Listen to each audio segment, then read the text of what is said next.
বাবা, এই ছোট লোকটার সাথে তুমি আমার বিয়ে দিতে চাইছো কেন বলো তো? ওর কি কোনো যোগ্যতা আছে তোমার জামাই হওয়ার? আর আমার কথা একবারও ভাবলে না? ও তোমার বাড়ির চাকর হওয়ারও যোগ্য না। তারপরেও তুমি ওকে নিজের জামাই করার কেন এভাবে উঠে পড়ে লেগেছো? আমি কিছুতেই বুঝতে পারছি না। আমার রুচি কি এতটাই খারাপ যে ওই রাস্তার ছেলের সাথে আমার সংসার করতে হবে? দেখেছেন তো চেয়ারম্যান সাহেব, আপনার মেয়ে আমাকে কতটা ঘৃণা করে।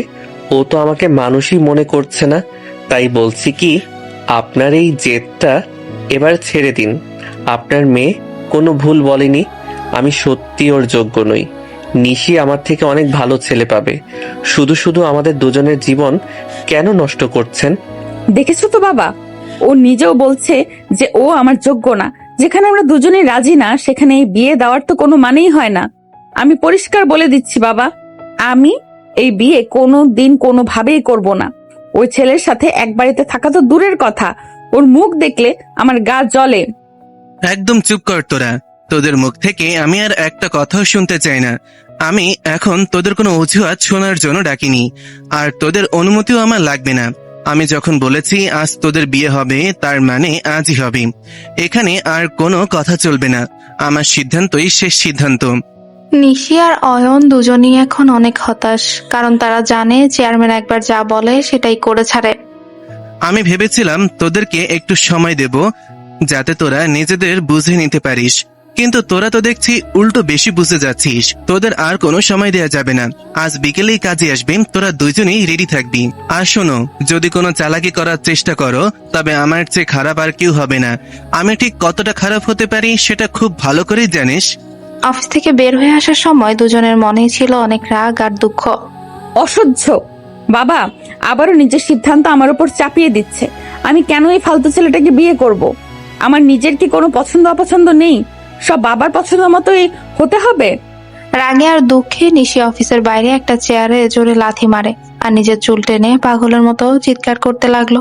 এই যে নিশি সাহেব, এই এক গ্লাস পানি নিন, খেয়ে শান্ত হন। তুমি কোন সাহসে আমার সামনে আসার সাহস করলে? এই গ্লাস সরাও আমার সামনে থেকে। আমার মেজাজ এমনিতেই খারাপ হয়ে আছে, এখন রাগ দেখালে কিন্তু ভালো হবে না। সব তোমার চাল, তাই না? আমার উপরে রাগ দেখিয়ে এখন আর কোনো লাভ আছে? দেখলেনই তো, আপনার বাবা কোনো কথাই শুনলেন না। তিনি তো মানলেনই না যে আমি আপনার যোগ্য নই। এখন চিৎকার না করে বরং পরিস্থিতিটা মেনে নেওয়ার চেষ্টা করুন। আপনার বাবা যা বলে তার বাইরে যাওয়ার ক্ষমতা তো আপনারও নেই, আমারও নেই। ঠিক আছে বাবা, তুমি যখন ঠিক করেছো আজই আমাদের বিয়ে দিবে, তাহলে তাই হবে। তবে একটা কথা মনে রেখো বাবা, তুমি যদি চলো ডালে ডালে, তবে আমি চলবো পাতায় পাতায়। আমি কার রক্ত আর কার সন্তান সেটা তোমাকে আজ আমি হাড়ে হাড়ে বুঝিয়ে দেব। তুমি চাইছো তো আমরা বিয়ে করি, ঠিক আছে বিয়ে করব, কিন্তু তুমি যেভাবে মনের মতো করে একটা আদরের সংসারের স্বপ্ন দেখছো, আদতেও সেই সংসারটা সেভাবে হবে কিনা সেটা আমি অন্তত গ্যারান্টি দিতে পারছি না। নিশি, আপনি হঠাৎ এসব কি বলছেন? আপনি কি নিজের জেদ আর সাহস সব হারিয়ে পুরোপুরি ভেঙে পড়লেন নাকি? এভাবে পরিস্থিতির কাছে বিনা যুদ্ধে হার মেনে নিলে তো আমাদের দুজনের জীবনই চিরকালের মতো তছনছ হয়ে যাবে। একটু আগেই তো কত বড় বড় কথা বলছিলেন, কত প্রতিবাদ করছিলেন, আর এখন বাবার এক ধমকেই বলছেন বিয়ে করবেন। আপনার কি মাথা ঠিক আছে? অয়ন, তুই একদম বেশি কথা বলবি না। আমি কি বলছি আর কেন বলছি সেটা বোঝার ক্ষমতা তোর এই সস্তা ঘেলুতে নেই। তোর মতো একটা সামান্য যোগ্যতাহীন ছেলের সাথে আমি তর্কে জড়াতে চাই না। বাবা তার ক্ষমতার দাপট দেখাচ্ছে তো, এবার আমি দেখাবো আমি ঠিক কার মেয়ে। বাবা চেয়েছেন বিয়ে হবে, বেশ, তো আমি তো আর না করছি না। তুমি ভাবছো একটা ছোট লোকের সাথে বিয়ে দিয়ে আমার ডানা কেটে খাঁচায় ভরবে? তুমি ভুল ভাবছো বাবা।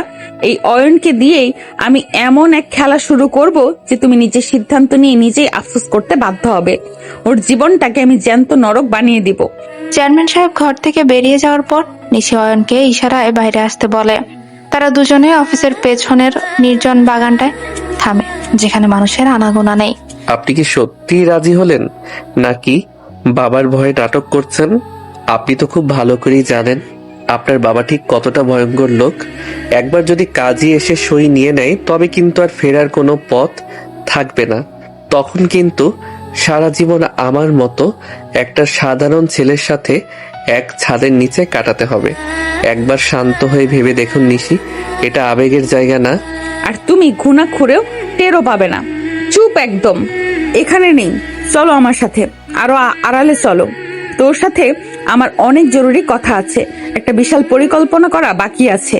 দেওয়ালেরও কান আছে অয়ন। অফিসের ভেতরে কথা বললে সব কথা বাবার কানে চলে যাবে। এমনকি অফিসের এই করিডোরেও প্রতিটা কোনায় বাবার লোক আছে। এখানে মুখ খুললে আমার সব পরিকল্পনা মাটি হয়ে যাবে। নিশি দ্রুত পায়ে বাগানটার আরো ভেতরে ঘন গাছের আড়ালে গিয়ে দাঁড়ায়। তার শান্ত কিন্তু তীক্ষ্ণ দৃষ্টি দেখে অয়ন যেন নিজের অজান্তেই শিউরে উঠল। এখন বলুন তো, কি পরিকল্পনা করেছেন? আপনি আমাকে নিয়ে ঠিক কি করতে চাইছেন? আপনার চোখের এই রহস্যময় চাহনি দেখে আমার ভেতরে খুব ভয় লাগছে। আপনার মাথায় নিশ্চয়ই কোনো শয়তানি বুদ্ধি ঘুরছে। আপনি কি পালিয়ে যাওয়ার কোনো ফন্দি করছেন? পালানো? নিশি পালানোর পাত্রী নয় অয়ন। শোন, বিয়েটা যখন হচ্ছেই তখন সেটা হতে দে। তুই শুধু মনে রাখবি, এই বিয়েটা কেবল বাবার জেদ রাখার জন্য আর সমাজকে দেখানোর জন্যই হচ্ছে। তুই আমার ব্যক্তিগত জীবনে বা আমার কোনো কাজে নাক গলাবি না। তুই থাকবি তোর মতো, আমি থাকবো আমার মতো। লোকচক্ষুর সামনে আমরা স্বামী স্ত্রী হলেও আড়ালে তুই হবি আমার হুকুমের কেনা গোলাম। এই শর্তে রাজি আছিস? তোকে আমি একদমই সব বলবো না অয়ন। তুই তো স্রেফ একটা কাঠের খুঁটি। বিয়ের আসরে একবার বস, তারপর দেখবি এই নিশি তোকে দিয়ে কি কি করায়। তোর প্রতিটি দিন কাটবে সীমাহীন আতঙ্কে। তোকে আমি এমন যন্ত্রণায় রাখবো যে তুই নিজেই একদিন আমার থেকে পালানোর পথ খুঁজবি, কিন্তু খুঁজে পাবি না। আমার কথাগুলো কেমন যেন, আপনার কথাগুলো কেমন যেন ধোঁয়াশা লাগছে। আপনি কি আমাকে দিয়ে কোনো খারাপ কাজ বা অপরাধ করাতে চাইছেন? দেখুন নিশি, আমি অতি সাধারণ মানুষ। আমি কোনো বড় ঝামেলায় জড়াতে চাই না। আমি তো নিজে থেকে এই বিয়ের প্রস্তাব আনিনি। আপনার বাবা আমাকে এক প্রকার বাধ্য করেছেন। ঝামেলায় তো তুই অলরেডি জড়িয়ে গেছিস যখন বাবা এই বিয়ের কথা তুলেছে। এখন তুই যদি আমার কথা মতো চলিস তবেই তোর মঙ্গল। আর যদি কোনো রকম চালাকি করার চেষ্টা করিস তবে বাবার হাত থেকে বাঁচার কোনো পথ তোর থাকবে না। আজ বিকেলে যখন বিয়ের আসরে কাজে আসবে তখন সবার সামনে হাসি মুখে সইটা করবি। বাকি সবটা আমি নিজের হাতে দেখে নেব।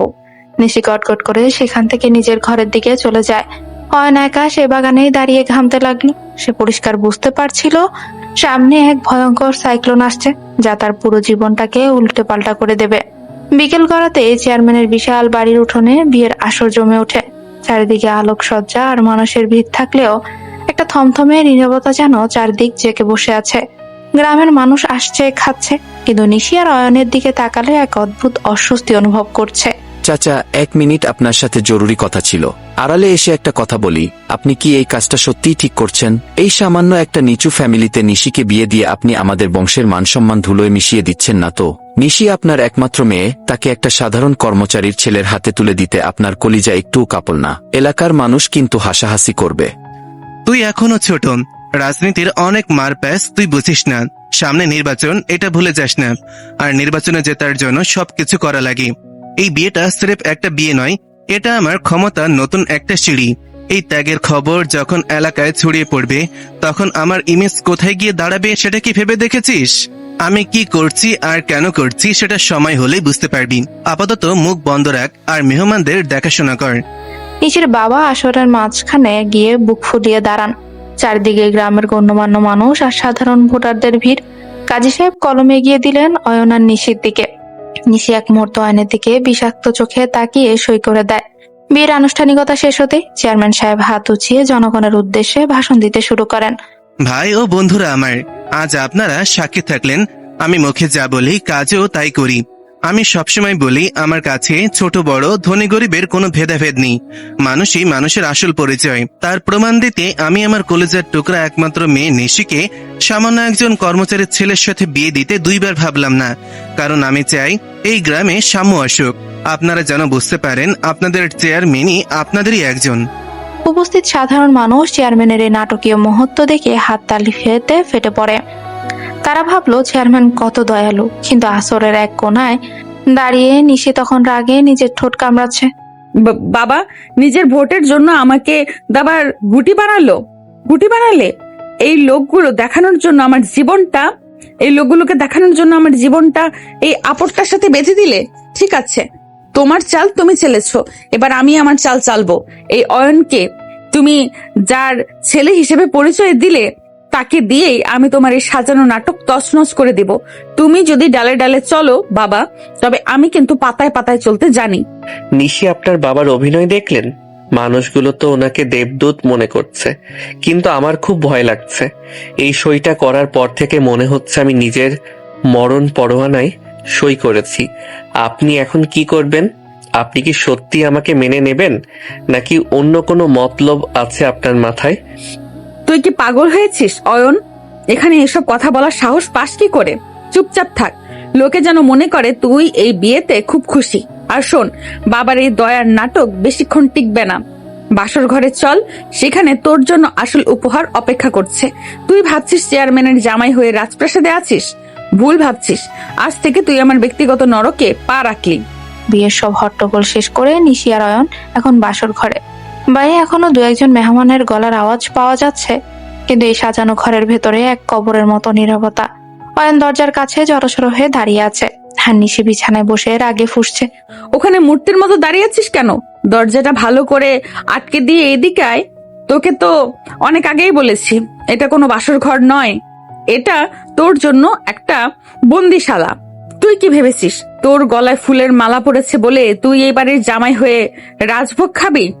ভুল ভাবছিস অয়ন, একদম ভুল ভাবছিস। নিশি, আপনি দয়া করে শান্ত হন। আমি জানি আপনি এই বিয়েতে খুশি নন। বিশ্বাস করুন, আমিও খুশি হতে পারছি না। আপনার বাবা আমাকে জোর করে এই অবস্থায় ফেলেছেন। আমি চাইলে পালিয়ে যেতে পারতাম না, ওনার লোক আমাকে ঘিরে রেখেছিল। আমি তো আপনার কোনো ক্ষতি করিনি, তবে আমাকে কেন এভাবে শাস্তি দিচ্ছেন? তুই ক্ষতি করিসনি, তুই যে আমার সামনে দাঁড়িয়ে আছিস এটাই আমার জন্য সবচেয়ে বড় ক্ষতি। আমার মতো একটা মেয়ের পাশে তোর মতো একটা রাস্তার ছেলেকে লোকে কল্পনা করে ভাবলে আমার ঘৃণায় গা রিরি করে। শোন, বাবা তোকে জামাই আদর করতে পারে, কিন্তু আমি তোকে চাকরের অধম করে রাখবো।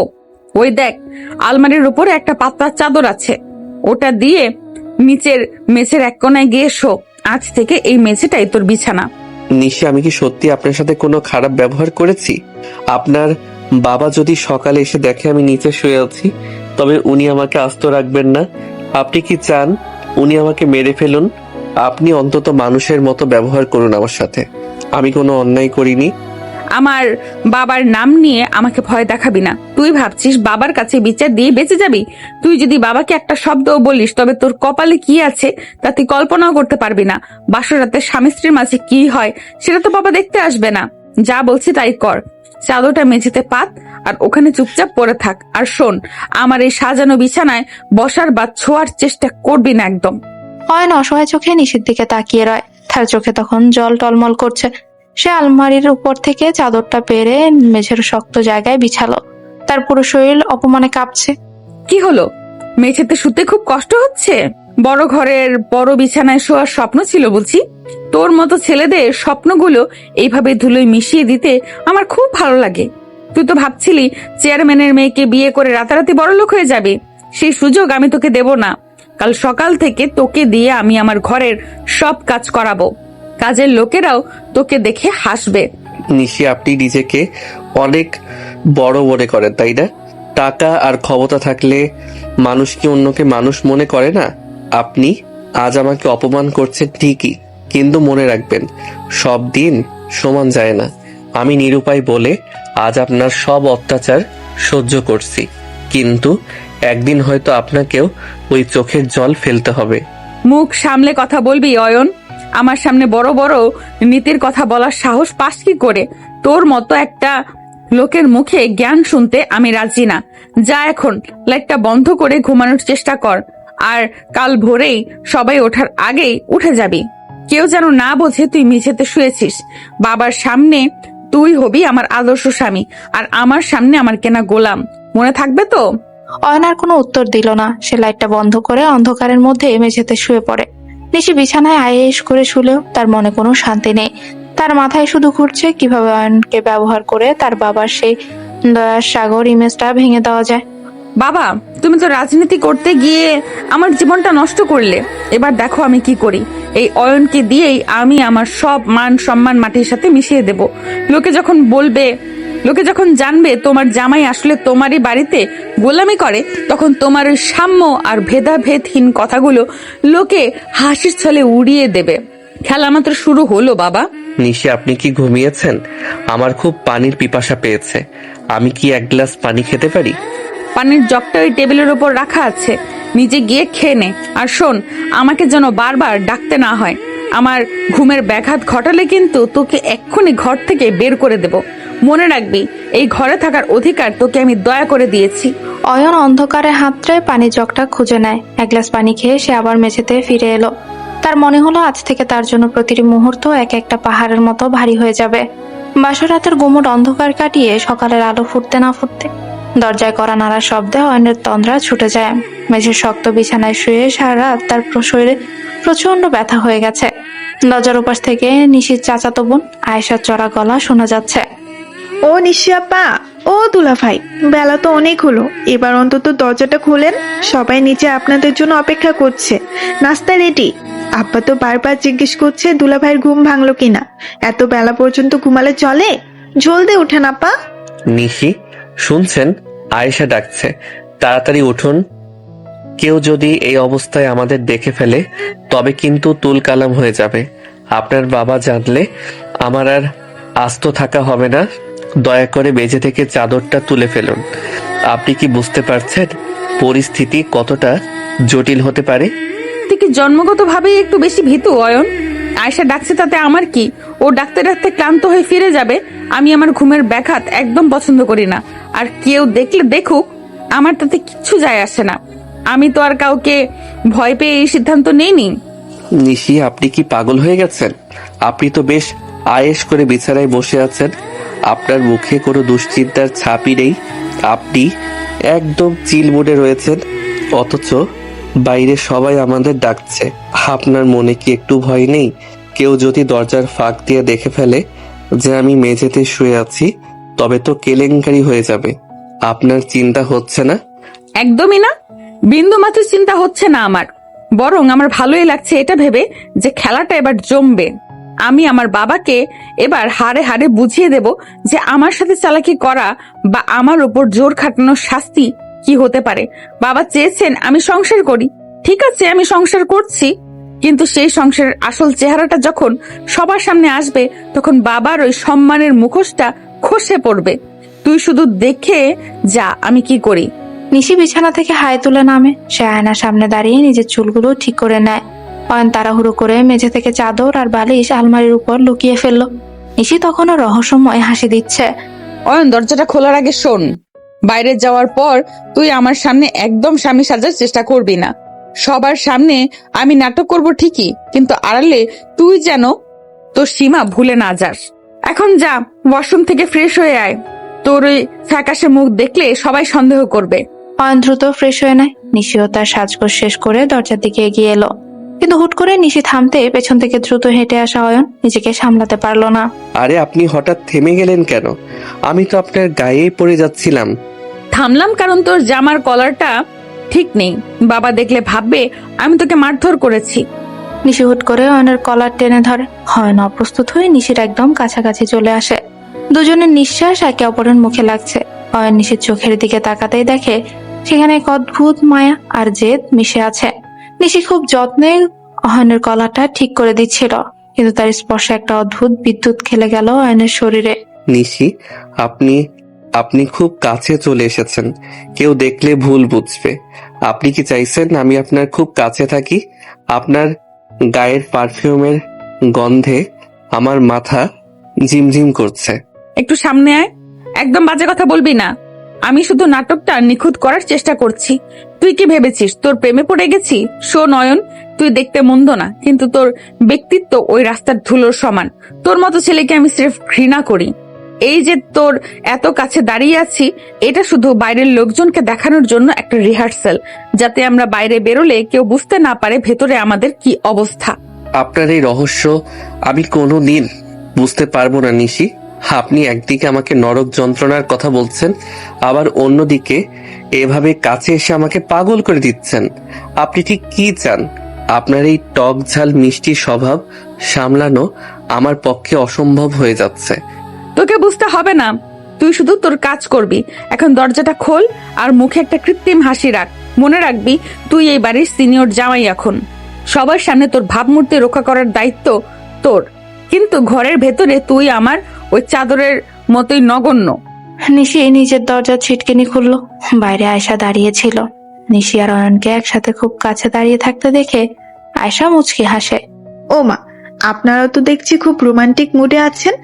এত সকালে কলার ঠিক করে দেওয়া হচ্ছে বুঝি? আমি তো ভাবলাম দুলাভাই বুঝি আপনাকে ভয় পেয়ে ঘরের কোনায় লুকিয়ে আছে, কিন্তু আপনাদের দেখে তো মনে হচ্ছে আপনারা গতকালই সব মান অভিমান ভুলে গেছেন। আয়শা, বেশি কথা বলিস না তো। দুলা ভাইয়ের প্রতি আমার টান কতটুকু সেটা তো তোরা বাইরে থেকে বুঝবি না। এখন চল, বাবার সামনে যেতে হবে। অয়ন, চলো আমার সাথে। নিশি অয়নের হাতটা শক্ত করে ধরে। অয়ন অবাক হয়ে নিশির দিকে তাকাতেই নিশি তার হাতের উপর নখ দিয়ে একটা চিমটি কাটে। অয়ন ব্যথায় চিৎকার করতে গিয়েও হাসি মুখে সামলে নেয়। তারা দুজন একসাথে ড্রয়িং রুমের দিকে এগিয়ে গেল, যেখানে চেয়ারম্যান সাহেব নাস্তার টেবিলে বসে গম্ভীর মুখে তাদেরই অপেক্ষা করছেন। ড্রয়িং রুমে পা রাখতে এক অদ্ভুত থমথমে পরিবেশ টের পেল অয়ন। নাস্তার টেবিলে চেয়ারম্যান সাহেব এক হাতে খবরের কাগজ আর অন্য হাতে চায়ের কাপ নিয়ে বসে আছেন। নিশি অয়নের হাত এমন ভাবে ধরে রেখেছে যেন তারা পৃথিবীর সবচেয়ে সুখী দম্পতি, কিন্তু নিশি অয়নের হাতে এমন ভাবে নখ বসিয়ে রেখেছে যে অয়ন ব্যথায় নীল হয়ে যাচ্ছে, অথচ মুখে হাসি বজায় রাখতে হচ্ছে। তোদের তো উঠতে অনেক বেলা হলো, বিয়ের পরের প্রথম সকাল। আমি আশা করেছিলাম তোরা ভোরেই টেবিলে থাকবি। অয়ন, বসো এখানে। আমাদের বাড়ির জামাই হিসেবে এখন থেকে এই চেয়ারটা তোমার। নিশি, তুইও অয়নের পাশে বস। বাবা, আসলে আমার জামাইয়ের কাল সারা রাত একটুও ঘুম হয়নি। একে তো নতুন জায়গা, তার উপর আমি তো সারাক্ষণ ওকে এটা সেটা বলে জ্বালাতন করেছি। আসলে অয়ন মানুষটা এত সহজ সরল যে ওকে একটু রাগাতে আমার খুব ভালো লাগে। ওই সকালের ঘুমটা একটু গভীর হয়ে গেছিল। কিছু মনে করো না বাবা। ভালো, খুব ভালো। তোমাদের মধ্যে মিল থাকাটাই জরুরি। অয়ন, তুমি সংকোচ করো না। এখন থেকে এটা তোমার নিজের বাড়ি। আমি চাই এলাকায় সবাই জানুক আমার জামাই আমার সাথেই থাকে। সামনে নির্বাচনের কাজ শুরু হবে। তোমাকে তো অনেক বড় একটা দায়িত্ব দেব আমি। তোমার মতন একজন বিশ্বস্ত লোকই তো আমার দরকার। জি চেয়ারম্যান সাহেব, আপনি যা বলবেন তাই হবে। আমি আপনার আদেশ পালন করতে সবসময় প্রস্তুত। আপনি আমাকে যোগ্য মনে করেছেন, এটাই আমার কাছে অনেক বড় পাওয়া। আসলে নিশি আমাকে খুব ভালোভাবে আগলে রেখেছে, আমার কোনো সমস্যা হতে দিচ্ছে না। ও আমাকে অনেক সাহায্য করছে সব বুঝতে। বাবা দেখো, তোমার জামাই লজ্জা পেয়ে মুখ নিচু করে আছে। ও কি জানে না ওর বউ এখন ওই বাড়ির সিনিয়র মেম্বার? আমার কথার অবাধ্য হওয়ার ক্ষমতা তো ওর নেই। অয়ন, এই নাও, মাংসটা খাও। তুমি তো কাল রাতেও ঠিক মতো কিছু খাওনি। বাবার সামনে লজ্জা পাওয়ার কিছুই নেই। আমি তো আছি তোমার খেয়াল রাখার জন্য। নিশি, তুই দেখছি জামাইকে শাসন করা শুরু করেছিস। ঠিক আছে, তবে মনে রাখিস অয়ন এখন থেকে আমাদের মান সম্মান। অয়ন, খাওয়া দাওয়ার পর তুমি একটু আমার সাথে স্টাডি রুমে আসবে। তোমার চাকরির ব্যাপারেও একটা বড় সিদ্ধান্ত নিয়েছি। নিশি, আপনি দয়া করে আর কিছু দেবেন না, আমার পেট ভরে গেছে। চেয়ারম্যান সাহেব, আমি আসছি আপনার সাথে। আপনি একটু সময় দিলেই আমি হাজির হব। কেন বাবা? বাবার সাথে কথা তো পরে হবে, আগে আমার সাথে একটু বাগানে চলো। বাবা, তুমি তো জানো বিয়ের পরের প্রথম সকালে একটু সময় একা কাটাতে হয়। তুমি কি এখনই ওকে কাজে লাগিয়ে দেবে? জামাইয়ের সাথে আমারও তো কিছু ব্যক্তিগত আলাপ আছে। আচ্ছা ঠিক আছে, যা তোরা ঘুরে আয়। তবে বেশিক্ষণ না নিশি, রাজনীতির ময়দানে সময় খুব দামি। অয়নকে ছাড়া আমার অনেক মিটিং অসম্পূর্ণ থেকে যাবে। নিশি অয়নকে এক প্রকার টেনে বাগানের একদম নির্জন কোনায় নিয়ে আসে। সেখানে নিয়ে নিশি হুট করে অয়নের হাত ছেড়ে দেয়। অয়ন তখনও বুঝে উঠতে পারছিল না নিশি এখন কি করবে। কিরে অয়ন, খুব তো পিরিত দেখাচ্ছিস বাবার সামনে। জি চেয়ারম্যান সাহেব, আপনি যা বলবেন তাই হবে। একদম পাঁচাটা গোলামের মতো কথা বলছিলি কেন? তুই কি ভেবেছিস বাবার ওই স্টাডি রুমে গেলেই তুই অনেক বড় কেউ হয়ে যাবি? নিশি, আপনি কেন বুঝতে চাইছেন না যে আমি নিজের জীবন বাঁচাতে আপনার বাবার কথা শুনছি? উনি যদি সন্দেহ করেন আমাদের মাঝে সবকিছু ঠিক নেই, তবে উনি আমাকে আস্ত রাখবেন না। আপনি কি চান আমি লাশ হয়ে এই বাড়ি থেকে বের হই? আপনি নাস্তার টেবিলে আমার সাথে ওভাবে নাটক না করলে কি হতো না? নাটক আমি করেছি যাতে বাবা নিশ্চিত হয়, কিন্তু তুই যেটা করছিস সেটা চাটুকারিতা। শোন অয়ন, বাবা তোকে চাকরির লোভ দেখিয়ে রাজনীতিতে নামাবে। তুই যদি বাবার কোনো অবৈধ কাজে সাহায্য করিস তবে আমি তোকে জেল খাটাবো। তোর দায়িত্ব হবে বাবা কি কি প্ল্যান করছে সেগুলো আমাকে বলা, আর যদি সেটা না করিস তবে বাসর রাতে ওই মেঝের বিছানাটাও তুই হারাবি। আপনি আপনার বাবার বিরুদ্ধে আমাকে গুপ্তচর হিসেবে ব্যবহার করতে চাইছেন? উনি আপনার বাবা নিশি। আপনি নিজের বাবার ক্ষতি কিভাবে চাইতে পারেন? আমি এই ঝামেলার মাঝে থাকতে চাই না। আমাকে দয়া করে মুক্তি দিন। মুক্তি তোকে কেউ দেবে না। তুই এখন আগুনের মাঝে আছিস। একদিকে বাবার রাজনীতি আর অন্যদিকে আমার জেদ। তুই যদি বাবার পক্ষে থাকিস তবে আমি তোকে ধ্বংস করব, আর যদি আমার হয়ে কাজ করিস তবে হয়তো তোর এই প্রাণটা আমি দয়া করে ভিক্ষা দেব। চিন্তা করে দেখ তুই কোন দিকে যাবি। অয়ন বাকরুদ্ধ হয়ে দাঁড়িয়ে রইল। তার মনে হলো সে এক গোলক ধাঁধায় আটকে পড়েছে। অয়ন বাকরুদ্ধ হয়ে দাঁড়িয়ে রইল। তার মনে হলো সে এক গোলক ধাঁধায় আটকে গেছে। ঠিক সেই মুহূর্তে আয়েশা দূর থেকে চিৎকার করে ডাকলো, কারণ বাড়ির ভেতর থেকে কোনো এক জরুরি ফোন এসেছে যা চেয়ারম্যান সাহেবকে বিচলিত করে তুলেছে। অয়ন আর নিশি দুজনেই দ্রুত বাড়ির ভেতর দৌড়ে গেল, এক অজানা উত্তেজনার টানে। আয়েশার চিৎকারে বাগানের নিস্তব্ধতা ভেঙে গেল। অয়ন ভয় পেয়ে বাড়ির দিকে তাকালেও নিশি নড়ল না। সে স্থির হয়ে দাঁড়িয়ে রইল। হাত তার ঠোঁটের কোণে ফুটে উঠল এক পৈশাচিক তৃপ্তির হাসি। তার মানে খেলাটা শুরু হয়ে গিয়েছে। আমি যতটা সময় চেয়েছিলাম তার আগেই দানটা পড়ে গেল। বাহ, রাজনীতি তো বেশ ভালোই জমে উঠেছে দেখছি। নিশি, আপনি কি বলছেন এসব? কিসের খেলা শুরু হয়েছে? আর আপনি ওভাবে হাসছেন কেন? জরুরি ফোন কল শুনে যে কেউ বিচলিত হয়, আর আপনি মনে মনে আনন্দ পাচ্ছেন। আপনি কি আগে থেকেই জানতেন কিছু একটা হতে চলেছে? আপনার কথাগুলো আমি একদমই বুঝতে পারছি না। তোকে বুঝতে হবে না অয়ন, তুই শুধু দেখে যা। আমি বলেছিলাম না বাবার ডালে ডালে চললে আমি পাতায় পাতায় চলি। বাবার তৈরি করা এই সিংহাসনে আমি নিজ হাতে আগুন দেব।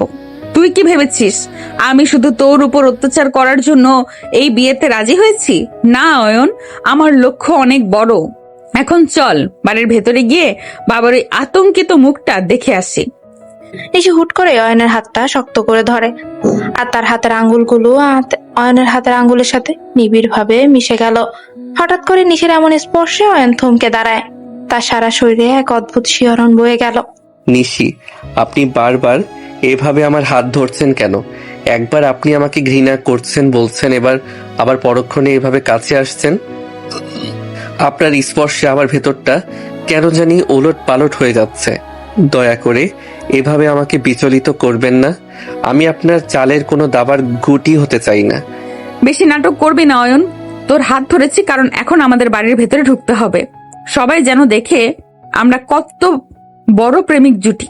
তোর শিহরণ হচ্ছে না কি হচ্ছে তা শোনার সময় আমার নেই। তোর হাতটা আমার কাছে শুধু একটা অভিনয়ের অংশ। এখন চল আমার সাথে। নিশি প্রায় টেনে অয়নকে ড্রয়িং রুমে নিয়ে এলো। সেখানে গিয়ে দেখা গেল চেয়ারম্যান সাহেব ফোন কানে নিয়ে সোফায় ধপ করে বসে পড়েছে।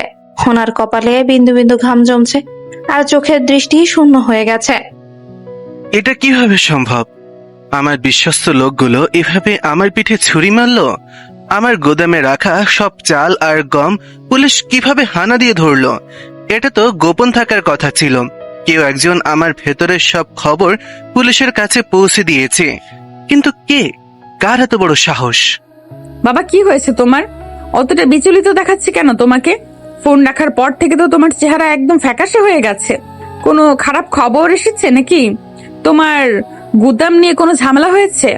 নিশি, আমার সাজানো গোছানো বাগান নষ্ট হতে চলেছে। কেউ একজন আমার দীর্ঘদিনের জমানো সম্মানে কালি দিয়েছে। পুলিশ আমার অবৈধ মালের সব হদিস পেয়ে গেছে। নির্বাচন তো পরের কথা, এখন জেল থেকে বাঁচাই কঠিন হয়ে যাবে। কে এই কাজটা করতে পারে আমি কিছুই ভেবে পাচ্ছি না। অয়ন, তুমি কি কাউকে কিছু বলেছিলে? আমার স্টাডি রুমের খবর কি বাইরে গেছে? না না চেয়ারম্যান সাহেব, আমি তো কাল থেকে নিশির সাথেই আছি। আমি কাউকে কিছু বলিনি। আর আমি তো আপনার এসব কাজের হদিসও জানি না। আপনি আমাকে সন্দেহ করবেন না দয়া করে। আমি আপনার সাথেই আছি। অয়নকে কেন সন্দেহ করছো বাবা? ও তো সকাল থেকে আমার নজরে নজরে আছে। ও তো তোমারই জামাই, ও কেন তোমার ক্ষতি করবে? বরং খোঁজ নাও তোমার আশেপাশে থাকা ওই চামচাদের মাঝে কেউ গাদ্দারি করেছে কিনা। তবে শোনো বাবা, পাপ ছাড়লে কি আর বাপকে ছাড়ে? কোনো একটা ভুল তো তুমি করেছই। খুব তো সাম্যের ভাষণ দিয়েছিলে আসরে, এবার দেখো তোমার ইমেজ কিভাবে মাটির সাথে মিশে যায়। পুলিশের কাছে ওই খবরগুলো আমিই পাঠিয়েছি অয়নের ফোন ব্যবহার করে। এখন পুলিশও জানবে আর গ্রামবাসীও জানবে যে তাদের মহান চেয়ারম্যান আসলে কতটা দুর্নীতিবাজ। অয়নকে সন্দেহ করে কোনো লাভ নেই বাবা, তোমার আসল শত্রু তোমার পাশেই বসে আছে। নিশি, আপনি ওভাবে বাবার দিকে তাকিয়ে আছেন কেন? আপনার চোখে আমি এক অদ্ভুত উল্লাস দেখতে পাচ্ছি। আপনি কি সত্যি কিছু একটা করেছেন? আপনার কি একটু খারাপ লাগছে না আপনার বাবার এই অবস্থা দেখে? একদম চুপ অয়ন, একটা শব্দ উচ্চারণ করবি না। এখন শুধু নাটকটা দেখ। বাবা তুমি ভেঙে পড়ো না, আমি আছি না। আমরা একটা ব্যবস্থা ঠিকই বের করব। অয়ন চলো আমরা ওনার পাশে গিয়ে বসি, আর আমাদের ঐক্যবদ্ধ থাকাটা খুব জরুরি। নিশি অয়নকে নিয়ে চেয়ারম্যানের পাশে গিয়ে বসে এবং ওনার হাতটা মাথায় রাখলো, কিন্তু হারালে সে অয়নের হাতের উপর নখ দিয়ে চেপে ধরে যাতে অয়ন কোনো কথা বলতে না পারে। অয়ন ব্যথায় মুখ চোখ কোচকে ফেললেও নিশি সেই রহস্যময় শীতল চাহনির ভয়ে চুপ করে রইল। বাবার অবৈধ ব্যবসার আরো গোপন নথিপত্র আর ভিডিও প্রমাণ জোগাড় করতে নিশি গভীর রাতে পেছনের দরজা দিয়ে বেরিয়ে পড়ে। সে জানতো চেয়ারম্যানের পুরনো চালের মেলে একটা গোপন ঘর আছে যেখানে সব কালো টাকার হিসাব রাখা হয়। নিশি পা টিপে টিপে সেই অন্ধকার ঘরে ঢোকার চেষ্টা করছিল। নিশি সন্তর্পণে মিলের ভেতর ঢোকার চেষ্টা করছিল। এই তো সেই জায়গা। আজ যদি এখান থেকে ফাইলগুলো সরাতে পারি তবে বাবাকে আর কেউ বাঁচাতে পারবে না। দুর্নীতি দমন কমিশন একবার এই নথিপত্র হাতে পেলে বাবার জেল নিশ্চিত। রাজনীতি আর ক্ষমতার দম্ভ আমি আজ চুরমার করে দেব। কিন্তু মিলের ভেতরে এত আলো জ্বলছে কেন? পাহারা কি আগের চেয়ে বাড়িয়ে দেওয়া হয়েছে? চারপাশের থেকে টর্চের আলো তার উপরে এসে পড়ে। গোদামের ভেতর ওর পেতে থাকা একদল সশস্ত্র লোক তাকে ঘিরে ফেললো। তারা চেয়ারম্যানের নতুন ভাড়া করা ভাড়াটে গুন্ডা, যারা নিশিকে আগে কখনোই দেখেনি। কে রে তুই? এই মাঝরাতে চেয়ারম্যান সাহেবের গোপন গুদামে কি করছিস? মুখ খুল, নয়তো এই চাকু দিয়ে তোর কল চিরে দিব। নিশ্চয়ই তুই পুলিশের চর, নয়তো প্রতিপক্ষের পাঠানো কোনো টিকটিকি। তোকে তো আজ জ্যান্ত কবর দিব আমরা। ওরে কালু, একে ধর, হাত পা বেঁধে ফেল। খবরদার আমাকে ছোঁয়ার সাহস করবি না। তোরা জানিস আমি কে? তোরা এখানে কার পাহারায় আছিস? তোদের সাহস তো কম না, আমার গায়ে হাত দিতে আসিস। আমি যদি একবার মুখ খুলি তবে তোদের এই মিল থেকে লাশ বের হবে। আমি চেয়ারম্যানের মেয়ে। এই চোর এখন চেয়ারম্যানের মেয়ে সেজেছে? শোন ছড়ি, চেয়ারম্যানের মেয়ে এখন বাসর ঘরে ঘুমাচ্ছে। তুই বড় জোর কোনো নেতার রক্ষিতা হতে পারিস। অনেক বড় বড় কথা বলতে দেখছি। সুন্দর মুখ দেখে মায়া করতে চেয়েছিলাম, কিন্তু তুই তো দেখি বিষাক্ত সাপের মতো ফোসফোস করছিস। রতন, একে ডেরা নিয়ে চল, চাবুক মারলে সব গড়গড় করে বলে দেবে। কালু যখন নিশিকে টেনে হিস্ট্রে নিয়ে যাওয়ার চেষ্টা করছিল এবং তার ওড়না ধরে হ্যাঁচকা টান দেয়, ঠিক তখনই অন্ধকারের আড়াল থেকে বাঘের মতো ঝাঁপিয়ে পড়ে অয়ন। নিশিকে বাঁচাতে সে নিজের জীবনের পরোয়া না করে সামনে এসে দাঁড়ায়।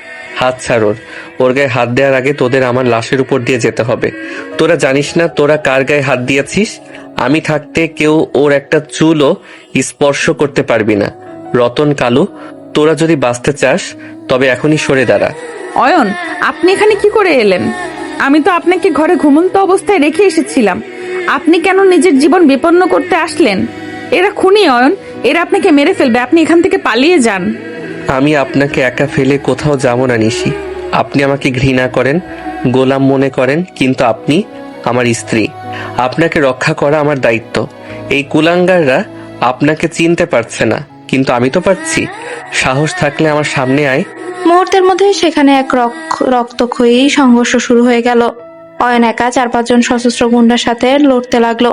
অয়ন মার্শাল আর্ট জানতো না, কিন্তু তার ভেতরে ছিল অসীম সাহস। সে গোদামের কোনায় থাকা একটা লোহার রড তুলে রতন আর কালুর উপর ঝাঁপিয়ে পড়ে। আয়, কে আগে মরতে চাস এগিয়ে আয়। তোদের এই অবৈধ কারবার আর গুন্ডামি আমি আজ শেষ করে দেব। নিশি, আপনি পালান। আপনি এই সুযোগে মিলের পেছনের গেট দিয়ে বেরিয়ে যান। আমি এদের সামলাচ্ছি। লড়াই চলাকালীন কালু পেছন থেকে অয়নের পিঠে চাকুর আঘাত করলো। যন্ত্রণায় অয়ন চিৎকার করে উঠলো। সে দমে গেল না। রক্তে তার পিঠ ভিজে গেলেও সে কালুর হাত মুচড়ে চাকুটা কেড়ে নেয় এবং পাল্টা আঘাত করে তাকে মাটিতে ফেলে দেয়। অয়নের সাহসিকতা দেখে রতন কিছুটা হকচকিয়ে গেল। অয়ন, আপনার শরীর থেকে রক্ত পড়ছে, আপনি দয়া করে আর লড়বেন না। আমি এই ফাইলগুলো চাই না, আমি আপনাকে হারাতে চাই না। অয়ন, আপনি কেন আমার জন্য এত রক্ত ঝরাচ্ছেন? আমি তো আপনার সাথে কোনো ভালো ব্যবহার করিনি। নিশি, চুপ করে থাকুন। আমি এখনো মরে যাইনি। আপনি যতক্ষণ না নিরাপদ হচ্ছেন ততক্ষণ আমার শরীরে প্রাণ থাকবে। রতন আর কি আছিস আয়, তোদের সবকটাকে আজ আমি জমের দুয়ারে পাঠাবো। অয়নের প্রচন্ড মারমুখী রূপ দেখে এবং গুদামের অন্য পাশ দিয়ে পুলিশের গাড়ির সাইরেন শোনা যেতেই রতন আর তার সঙ্গীরা নিশিকে ছেড়ে পালিয়ে যায়। অয়ন রক্তাক্ত অবস্থায় হাঁপাতে হাঁপাতে নিশির সামনে ধপ করে বসে পড়ে। তার সারা শরীর ঘাম আর রক্তে একাকার হয়ে গেছে। অয়ন, আপনি এত বড় ঝুঁকি কেন নিলেন? আমি তো আপনাকে সবসময় ঘৃণা করেছি, আপনাকে অপমান করেছি, তাও কেন আপনি আমাকে বাঁচাতে নিজের এই অবস্থা করলেন? আপনার এই রক্ত দেখে আমার বুক ফেটে যাচ্ছে। কথা বলুন অয়ন, চুপ করে থাকবেন না। নিশি, আপনি তো ভালো আছেন। আপনি সুস্থ থাকলেই আমার শান্তি। আমি আপনাকে বাঁচাতে পেরেছি, এটাই আমার বড় পাওয়া। আমি হয়তো আপনার যোগ্য স্বামী হতে পারিনি, কিন্তু আপনার শত্রু হতে চাইনি কোনোদিন। আপনার এই চোখের জল, এটা আমার কষ্টের চেয়েও বেশি দামি। নিশি কান্নায় ভেঙে পড়ে এবং অয়নের রক্তাক্ত মাথাটা নিজের কোলের উপর তুলে নেয়। অয়নের নিঃস্বার্থ সাহসিকতা নিশির মনের ভেতর থাকা দীর্ঘদিনের ঘৃণা বরফকে এক নিমিষে গলিয়ে দিল। অন্ধকার মেলের মেঝেতে তখন এক নতুন আবেগের জন্ম হচ্ছিল। নিশি আর অয়ন যখন রক্তাক্ত অবস্থায় টলতে টলতে বাড়ির প্রধান ফটকে এসে পৌঁছায় তখন রাত প্রায় শেষ হয়ে আসছে। নিশি খুব সাবধানে অয়নকে ধরে ভেতরে ঢুকানোর চেষ্টা করছিল, কিন্তু ড্রয়িং রুমের আলো জ্বলতে দেখে তারা দুজনেই থমকে দাঁড়ায়। সামনে চেয়ারম্যান সাহেব গম্ভীর মুখে সোফায় বসে আছেন, তার দৃষ্টি যেন বাঘের মতো শিকার খুঁজছে। এত রাতে তোরা বাইরে কি করছিলি? আর অয়নের এই অবস্থা কেন? ও সাদা জামাটা রক্ত লাল হয়ে গেছে কেন? নিশি, তোর ওড়নাটা ছেড়েছে কিভাবে? আমার তো মনে হচ্ছে তোরা বাড়িতে ছিলি না। সত্যি করে বল, তোরা কোথায় গিয়েছিলি? আর এই চোট কিভাবে লাগলো? বাবা, তুমি এখনো জেগে আছো? আসলে মাঝরাতে তোমার জামাইয়ের খুব আইসক্রিম খাওয়ার ইচ্ছে ছিল, তাই আমরা বাইক নিয়ে একটু হাইওয়ের দিকে গিয়েছিলাম। ফেরার পথে হঠাৎ একটা কুকুর সামনে চলে আসায় অয়ন ব্রেক কষেছিল। অমনি বাইকটা স্লিপ করে আমরা ঝোপের মধ্যে পড়ে যাই। অয়ন আমাকে বাঁচাতে গিয়ে বেশি আঘাত পেয়েছে। জি চেয়ারম্যান সাহেব, নিশি একদম ঠিক বলছে। আমি বাইকটা সামলাতে পারিনি। রাস্তার পাশে কিছু বড় পাথর পড়েছিল, আমি ঠিক সেই পাথরের উপরেই পিঠ দিয়ে পড়েছি, তাই পিঠে একটু বেশি চোট লেগেছে। আপনি চিন্তা করবেন না, আমরা একটু ওষুধ লাগিয়ে নিলেই ঠিক হয়ে যাবে। আপনি বরং এখন ঘুমাতে যান। Bike accident? কিন্তু তোর চোট দেখে তো মনে হচ্ছে কেউ তোকে ধারালো কিছু দিয়ে আঘাত করেছে। নিশি, তুই কি আমার থেকে কিছু লুকাচ্ছিস? আমার গুদামে আজ রাতে হামলা হয়েছে, আর তোরা ঠিক এই সময় বাইরে চোট পেয়ে ফিরলি। এটা ঠিক কাকতালীয়, নাকি এর পেছনে অন্য কোনো রহস্য আছে? বাবা, তুমি কি আমাদের এখন জেরা করবে নাকি তোমার জামাইয়ের চিকিৎসার ব্যবস্থা করবে? পাথর অনেক সময় ধারের মতো হয়, ওইটাতে ওর পিঠ কেটে গেছে। তুমি মিছিমিছি আমাদের সন্দেহ করছো। আমাদের এখন ঘরে যেতে দাও, অয়ন যন্ত্রণায় দাঁড়িয়ে থাকতে পারছে না। চলো অয়ন, আমি তোমাকে ধরে নিয়ে যাচ্ছি। চেয়ারম্যান সাহেব অবিশ্বাসের দৃষ্টিতে কিছুক্ষণ তাকিয়ে রইলেন, কিন্তু নিশির জেদ দেখে আর কথা বাড়ালেন না। নিশি অয়নকে এক প্রকার আগলে ধরে ঘরে নিয়ে এলো এবং ভেতর থেকে দরজা আটকে দেয়। দরজায় পিঠ দিয়ে নিশি লম্বা একটা নিঃশ্বাস ছাড়ে। তার বুকের ভেতরটা তখনও ভয়ে দুরু দুরু করছে। নিশি, আপনার বাবা কিন্তু নিশি আপনার বাবা কিন্তু সহজে বিশ্বাস করেননি। উনি আজ না হোক কাল ঠিকই সত্যটা জেনে যাবেন। আপনার উচিত হয়নি এভাবে ঝুঁকি নেওয়া। এখন দেখুন, আমার জন্য আপনাকেও মিথ্যা বলতে হচ্ছে। আপনার হাত কাঁপছে কেন? আপনি কি এখনো ভয় পাচ্ছেন? চুপ করো অয়ন, এখন বেশি কথা না বলে বিছানার উপর হয়ে শও। তোমার পিঠের অবস্থা খুব খারাপ, আমি এখনই ফার্স্ট এড বক্স নিয়ে আসছি। আর শোনো, তুমি যদি আজ আমাকে ওই গুন্ডাদের হাত থেকে না বাঁচাতে, তবে আজ হয়তো আমার অস্তিত্বই থাকতো না। তো এখন দয়া করে একটু স্থির থাকো। নিশি পরম মমতায় অয়নের পিঠের রক্ত পরিষ্কার করতে লাগলো। অয়ন যন্ত্রণায় কুকিয়ে উঠে। নিশি তার কপালে হাত রেখে সান্ত্বনা দিচ্ছে। গত কয়েকদিনে তাদের মধ্যে যে ঘৃণা ছিল তা যেন এক নিমিষে কর্পূরের মতো উড়ে গেছে। দীর্ঘ 1 মাস ধরে নিশি অয়নের ছায়াসঙ্গী হয়ে রইল। দুজনের কেউই কাউকে কিছু না বললেও এক অদ্ভুত মায়া কাজ করছিল। অয়নের স্যুপটা খেয়ে নাও। ডাক্তার বলেছে প্রোটিন না খেলে তোমার ক্ষত তাড়াতাড়ি শুকাবে না। আর আজ থেকে তোমাকে আর মেঝেতে শুতে হবে না। অন্তত যতদিন তোমার ক্ষত পুরোপুরি না শুকাচ্ছে তুমি বিছানায় থাকবে। আমি পাশের সোফায় ম্যানেজ করে নেব। নিশি, আপনি হঠাৎ পাল্টে গেলেন কেন? এই 1 মাস ধরে আপনি আমার যেভাবে সেবা করছেন তাতে আমার মনে হচ্ছে আমি কোনো স্বপ্নে আছি। আপনি আগে আমাকে তুই ছাড়া কথা বলতেন না, এখন আপনার স্বরে এক ধরনের মায়া। আপনি কি এখনো আমার উপর রেগে আছেন? অয়ন, নিজের যত্ন নেওয়া শেখো। আমি তোমার উপর রেগে আছি কিনা সেটা বড় কথা নয়। বড় কথা হলো তুমি এই বাড়ির বড় জামাই। তোমার কিছু হলে বাবার সম্মান যাবে। আর শোনো, ওই রাতের ঘটনার পর থেকে আমি বুঝতে পারছি যে তোমাকে আমি যতটা ঘৃণা করেছিলাম তুমি আদতেও তা নও। ব্যাস, এর বেশি কিছু ভেবো না। নিশি অয়নের খুব কাছে এসে বসে যাতে সে সুপের বাটিটা ধরতে পারে। অয়ন নিশির চোখের দিকে তাকাতেই দেখে সেখানে আগের সে বিষাক্ত ঘৃণা নেই, বরং এক গভীর নির্ভরতা উকি দিচ্ছে। অয়নও নিজের অজান্তেই নিশির প্রতিটি আদেশ মানতে শুরু করেছে। তার ভেতরে নিশির প্রতি এক ধরনের শ্রদ্ধা জন্ম নিয়েছে। নিশি, আপনি যদি এভাবে আমার দিকে তাকান তবে আমি কিন্তু নিজেকে সামলাতে পারবো না। আপনার এই যত্ন আমাকে এক অদ্ভুত ঘোরের মধ্যে ফেলে দিচ্ছে। আমি জানি আপনি আমাকে ক্ষমা করেননি, কিন্তু এই 1 মাসে আমাদের মাঝে যে দূরত্ব ছিল তা যেন অনেকটা কমে এসেছে। দূরত্ব থাকাটাই স্বাভাবিক অয়ন। আমরা কোন পরিস্থিতিতে এক হয়েছি সেটা ভুলে যেও না। তবে হ্যাঁ, এখন থেকে আমি আর তোমাকে আমার শত্রু মনে করি না। তুমি আমার মর্যাদা রক্ষা করেছো, তাই তোমার মর্যাদা রক্ষা করাটাও এখন আমার দায়িত্ব। এখন চুপচাপ ঘুমানোর চেষ্টা করো, আমি তোমার পাশেই আছি। অয়ন আর কিছুই বলল না, কিন্তু তার মনে এক ধরনের স্বস্তি কাজ করছিল। নিশিও বাটিটা সরিয়ে রেখে এক দৃষ্টিতে অয়নের ঘুমানোর দিকে তাকিয়ে রইল। তাদের মধ্যে আগের মতো সেই তীব্র দ্বন্দ্ব আর এখন নেই, বরং এক শান্ত শীতল রসায়ন দুজনের হৃদয়ে জায়গা করে নিচ্ছে, যা তারা নিজেরাও স্বীকার করতে পারছে না। বিকেলের ফিকে হয়ে আসা রোদ ব্যালকনির এক কোণে এসে পড়েছে। 1 মাস সেবা পাওয়ার পর অয়ন এখন পুরোপুরি সুস্থ, তবে তার মনে প্রশান্তি নেই। সে রেলিং ধরে বাইরের দিকে অপলক দৃষ্টিতে তাকিয়েছিল। নিশি 2 কাপ চা নিয়ে ধীর পায়ে অয়নের পাশে এসে দাঁড়ায়। কি ব্যাপার অয়ন, একা একা এভাবে ব্যালকনিতে দাঁড়িয়ে কি ভাবছিস? বিকেলের হাওয়ায় কি তোর শরীরের ব্যথার চেয়েও বেশি আরামদায়ক মনে হচ্ছে? চাটা নিয়ে নিজেকে একটু চাঙ্গা কর। না নিশি, ব্যথা এখন প্রায় নেই বললেই চলে। আমি আসলে আকাশ দেখতে দেখতে একটা কথা ভাবছিলাম।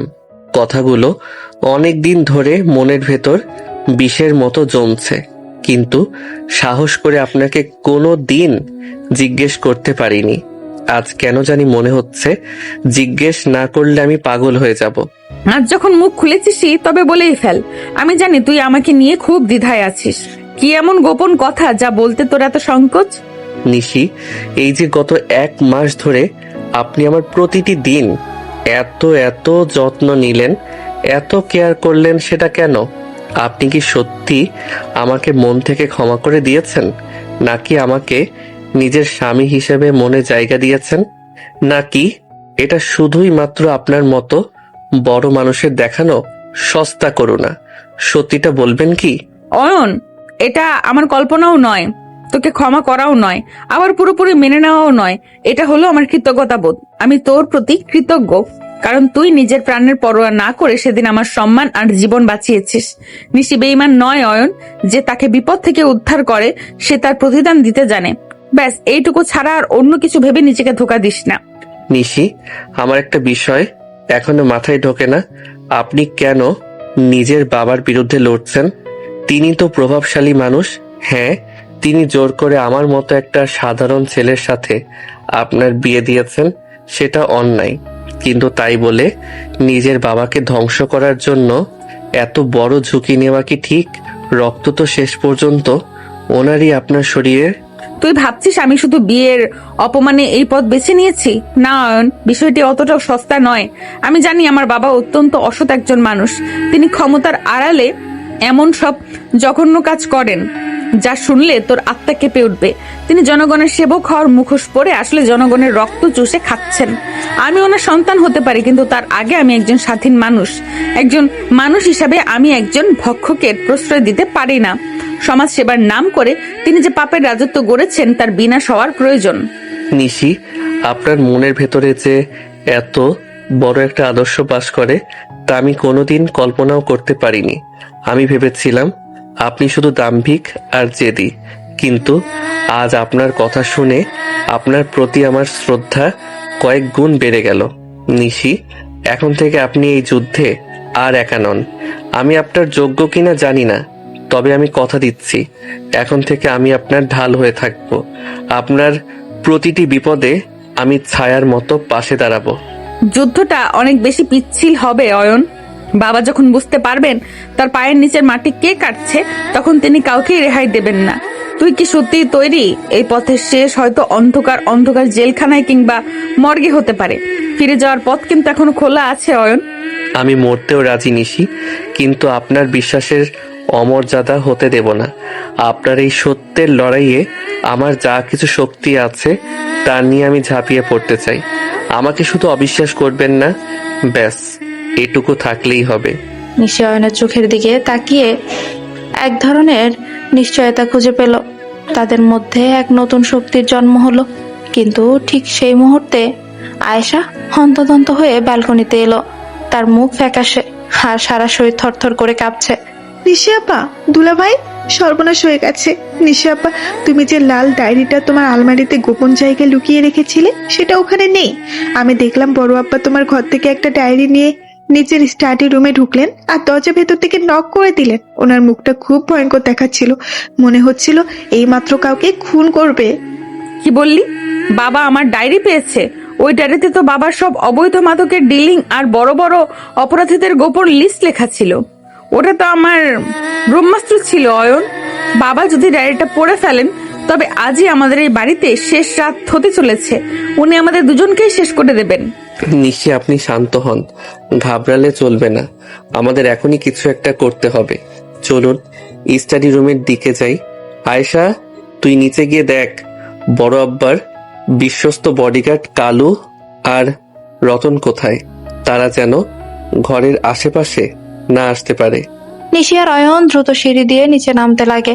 নিশির নিঃশ্বাস দ্রুত হচ্ছে আর অয়নের চোখের দৃষ্টি তীক্ষ্ণ।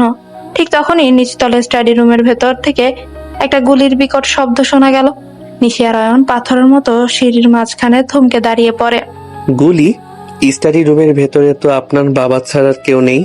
তবে কি উনি নিজের ওপরই কিছু করলেন, নাকি ভেতরে অন্য কেউ ঢুকেছে? নিশি, আপনি এখানে দাঁড়ান, আমি দেখে আসছি। না অয়ন, আমাকে একা রাখবেন না। বাবা যা শুরু করেছেন তা হয়তো আমার কল্পনার বাইরে। গুলির শব্দ মানেই বড় কোনো রক্তপাত। আমাদের ভেতরে যেতেই হবে। ওই ডায়েরিটা বাবার হাতে পড়া মানেই আমরা এখন ওনার কাছে সবচেয়ে বড় অপরাধী। অয়ন আর নিশি স্টাডি রুমের দরজার সামনে গিয়ে পৌঁছায়। দরজা ভেতর থেকে আটকানো, কিন্তু ফ্লোর দিয়ে এক ধারা রক্ত গড়িয়ে বাইরে আসছে। পুরো বাড়িটা এক গভীর আর পৈশাচিক নীরবতায় ডুবে গেল। অয়ন কাঁধ দিয়ে দরজাটা জোরে ধাক্কা দিতে একটা বিভীষিকাময় দৃশ্য তাদের সামনে ফুটে উঠলো। স্টাডি রুমের ভারী দরজাটা অয়নের প্রচন্ড ধাক্কায় এক ঝটকায় খুলে গেল।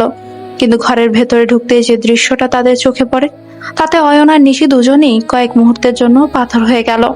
সারা ঘরে বই আর নথিপত্র অগোছালো হয়ে ছড়িয়ে ছিটিয়ে আছে, আর সিলিং ফ্যানটা গো গো শব্দে ঘুরছে। বাবা, এ কি অবস্থা তোমার? অয়ন, দেখো ফ্লোরে এত রক্ত কেন? বাবা ওভাবে জানলার পাশে পড়ে আছেন কেন? আর ওই লাল ডায়েরিটা কোথায়? আমি তো কোথাও ডায়েরিটা দেখতে পাচ্ছি না। অয়ন, আমার খুব ভয় লাগছে। মনে হচ্ছে কেউ আগে থেকেই ওখানে ওত পেতে ছিল। নিশি, আপনি সামনে যাবেন না। ঘরের ভেতরে অন্য কেউ থাকতে পারে। জানালার কাঁচটা ভাঙা দেখা যাচ্ছে। তার মানে গুলি যে চালিয়েছে সে জানালা দিয়েই পালিয়েছে। কিন্তু আপনার বাবা, ওনার অবস্থা তো খুব খারাপ মনে হচ্ছে। ওনার বুক দিয়ে অঝরে রক্ত বের হচ্ছে। নিশি, আপনি আয়েশাকে ডাকুন জলদি। আমি আয়েশাকে ডাকতে পারছি না অয়ন, আমার পা নড়ছে না। দেখো, বাবার হাতের কাছে একটা রিভলভার পড়ে আছে। বাবা তো আত্মহত্যা করার মতো মানুষ নন। তিনি লড়তে জানেন, মরতে জানেন না। তার মানে কেউ ওনাকে খুব কাছ থেকে গুলি করেছে। কিন্তু এই ডায়েরিটা, যে ডায়েরির জন্য এই সব হলো, সেই ডায়েরিটাই উঠাও। অয়ন, ডায়েরিটা কি তবে আততীয় নিয়ে গেছে? নিশি, শান্ত হন। চেয়ারম্যান সাহেব এখনো বেঁচে আছেন। ওনার নিঃশ্বাস খুব ধীর হয়ে গেছে। আমাদের ওনাকে হাসপাতালে নিতে হবে। কিন্তু এই ডায়েরি চুরির রহস্যটা আমাকে ভাবাচ্ছে। যদি খুনি ডায়েরিটা নিয়ে গিয়ে থাকে তবে সে জানে আপনার বাবা কি কি অপরাধ করেছেন।